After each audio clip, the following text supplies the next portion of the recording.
அனைவருக்கும் வணக்கம். 3 முடிச்சு சீரியலில் இன்றைக்கி எபிசோடில் என்ன நடக்குதுன்னு தான் இந்த வீடியோவில் பார்க்க போகிறோம். நந்தினியோட ட்ரெஸ் எல்லாம் எடுத்துகிட்டு சூர்யா கோர்ட்டு கிளம்புறாரு. அதே சமயத்தில் சூர்யாவுக்கு அட்வொகேட் கால் பண்ணுறாரு. நம்ம ரெஸ்டாரண்ட்டில் பார்க்கணுன்னு சொல்லியிருந்தோம்ல, அங்கே வேண்டாம், நான் ஒரு இடம் சொல்கிறேன், அங்கே வாங்க அப்படின்னு சொல்லிடுறாரு. இன்னொரு பக்கம் பரமேஸ்வரி வீட்டில் ரஞ்சித்தோட ஃப்ரெண்டு கௌஷிக் வேலை கிளம்பிட்டு இருக்கிறாரு. அப்போ அவர்கிட்ட போய் பாண்டியன் பேசுகிறாரு, என்ன வேலை கிளம்பிட்டியா அப்படின்னு சொல்லி கேட்குறாரு. அப்போ கௌஷிக் ஒரு பர்ஃப்யூம் போடுறாரு. அதை பார்த்து பாண்டியன் கேட்குறாரு, இது லேடிஸ் யூஸ் பண்ணுற பர்ஃப்யூம் ஆச்சு, நீ ஏன் யூஸ் பண்ணுற அப்படின்னு சொல்லி கேட்குறாரு. அது கௌஷிக் சொல்கிறாரு, இந்த ஸ்மெல் எனக்கு பிடிக்கும், அதனால தான் யூஸ் பண்ணுறேன் அப்படின்னு சொல்லிட்டு அங்கேருந்து கிளம்புறாரு. அதுக்கப்புறமா வீட்டுக்கு வர பரமேஸ்வரி ஜோதிகிட்ட பேசுகிறாங்க. நந்தினியை சப்ஜெக்டில் தான் போட போகிறாங்க, அங்கே நம்ம ஆளுங்க 3 பேர் இருக்காங்க, அவங்க நந்தினியை பார்த்துக்குவாங்க அப்படின்னு சொல்லி சொல்கிறாங்க.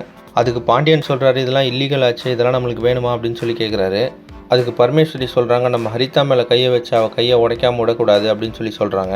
அதுக்கு ஜோதியும் அவள் கையை உடைச்சி எனக்கு ஒரு ஃபோட்டோ அனுப்பு, அதை நான் பார்க்கணும் அப்படின்னு சொல்லிடுறாங்க. இன்னொரு பக்கம் ஜோதி கிட்ட பேசிகிட்டு இருக்க பரமேஸ்வரி கிட்ட போயிட்டு கௌஷிக் கேட்குறாரு, நீங்கள் என்ன பர்ஃப்யூம் யூஸ் பண்ணுறீங்க, வாசனை நல்லா இருக்கே, நானும் அதே பர்ஃப்யூம் தான் யூஸ் பண்ணுறேன் அப்படின்னு சொல்கிறாரு. அதுக்கு பரமேஸ்வரி, இந்த பர்ஃப்யூம் எனக்கு பிடிக்கும், நான் ரொம்ப நல்லா யூஸ் பண்ணுறேன் அப்படின்னு சொல்லிடுறாங்க.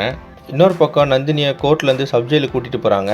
அப்போ சூர்யா நந்தினியோட ட்ரெஸ் எல்லாம் கொடுத்துட்டு நந்தினி கிட்ட பேசுகிறாரு. நீ கவலைப்படாமல் இரு, நான் அவனை கண்டிப்பாக வெளியே எடுத்துருவேன் அப்படின்னு சொல்லிட்டு நந்தினிக்கு ஆறுதல் சொல்லி அனுப்புகிறாரு. அதுக்கப்புறமா சூர்யா அட்வொகேட் சொன்ன இடத்துக்கு போகிறாரு. அங்கே பார்த்தீங்கன்னா ஃபாரன்சிக்ஸ் எக்ஸ்பர்ட் ஒருத்தர் இருக்கிறாரு.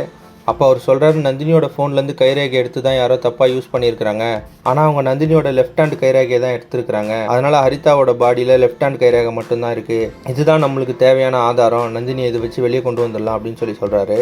அது மட்டும் இல்லாமல் ஹரிதா உடம்புல 2 பர்ஃப்யூமோட ஸ்மெல் இருக்குது, ரெண்டுமே லேடிஸ் யூஸ் பண்ணுற பர்ஃப்யூம் தான் அப்படின்னு சொல்கிறாரு. அதுக்கு சூர்யா சொல்கிறாரு, நந்தினிக்கு பர்ஃப்யூம் யூஸ் பண்ணுற பழக்கமே கிடையாது அப்படின்னு சொல்கிறாரு. இப்போ பார்த்தீங்கன்னா கௌஷிக்கும் பரமேஸ்வரியும் ஒரே பர்ஃப்யூம் தான் யூஸ் பண்ணுறாங்க. கௌஷிக் தான் ஹரிதாவை கொலை பண்ணியிருக்கணும்னு சொல்லிட்டு நான் நினைக்கிறேன். நீங்கள் என்ன நினைக்கிறீங்கன்னு கமெண்ட்ஸில் சொல்லுங்கள். இந்த மாதிரி 3 முடிச்சு சீரியல் அப்டேட்ஸ்க்கு நம்ம சேனலை சப்ஸ்கிரைப் பண்ணுங்கள், ஃப்ரெண்ட்ஸ் அண்ட் ஃபேமிலிக்கு ஷேர் பண்ணுங்கள். நன்றி.